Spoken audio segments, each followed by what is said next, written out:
ভোর 4টা। আর্কটিকে সমুদ্র তখনও অন্ধকারে ডুবে আছে।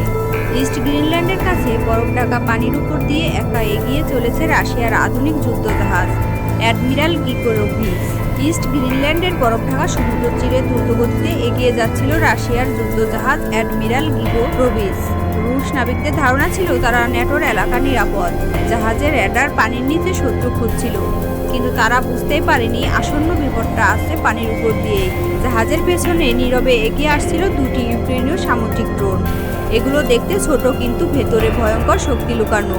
মাত্র 2 দিন আগে ইউক্রেনের নেতা সতর্ক করে বলেছিলেন ক্রিমিয়ার মতোই অন্য জায়গাতেও রুশ জাহাজ ঢুকতে পারে। মস্কো সেই কথাতেই হুমকি নয় ঠান্ডা ভেবেছিল।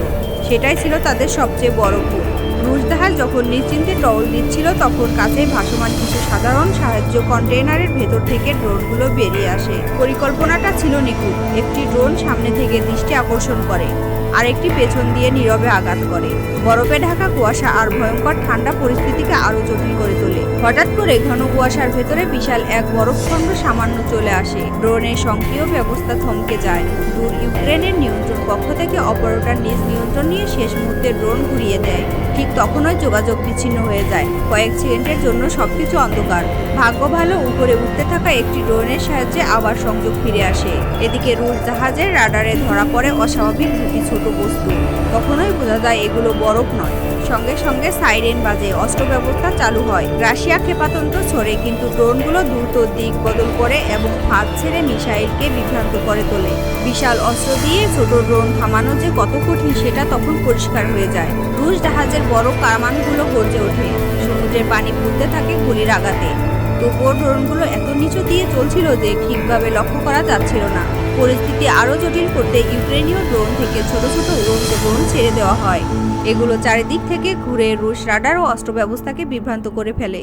এই বিশৃঙ্খলার মাঝেই মূল ড্রোনটি জাহাজের পেছনের দিকে চলে যায়, যেখানে প্রতিরক্ষা সবচেয়ে দুর্বল। তখন আবার যোগাযোগ বিচ্ছিন্ন হয়, কিন্তু দ্রুত বিকল্প ব্যবস্থা নিয়ন্ত্রণ ফিরে আসে। রুশ ক্যাপ্টেন বুঝে যান বিপদ একদম কাছে। শেষ মুহূর্তে একটি বিশেষ ড্রোন সরাসরি জাহাজের নিয়ন্ত্রণ ব্যবস্থায় আঘাত হানে। এতে জাহাজ আর দিকে ঘোরাতে পারে না। বিশাল যুদ্ধ জাহাজটি তখন বরফের মধ্যে অসহায়ভাবে ভাসছে।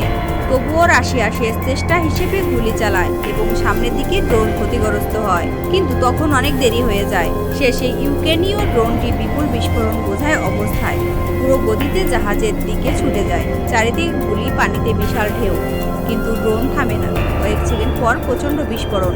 সমুদ্রের ভেতর সেই বিস্ফোরণের ধাক্কায় বিশাল যুদ্ধ জাহাজটি কেঁপে ওঠে। ঠান্ডায় দুর্বল হয়ে পড়া ধাতু ভেঙে যায়। ভেতরের অস্ত্র ভাণ্ডার বিস্ফোরিত হয়। আগুনের স্তম্ভ আকাশ ছুঁয়ে ফেলে। কয়েক মিনিটের মধ্যেই $500 বিলিয়ন রুশ যুদ্ধ জাহাজ সমুদ্রের নিচে তলিয়ে যায়। এই ঘটনা শুধু একটি জাহাজ ডোবার গল্প নয়, এটি প্রমাণ করে দেয় আজকের যুদ্ধে ছোট সস্তা প্রযুক্তি কিভাবে বিশাল ও দামি অস্ত্রকে পরাস্ত করতে পারে। ইউক্রেন দেখিয়ে দিল কোনো সমুদ্র পুরোপুরি নিরাপদ নয়। বড় শক্তি অহংকারের মুহূর্তে বরফের মতো গলে যেতে পারে।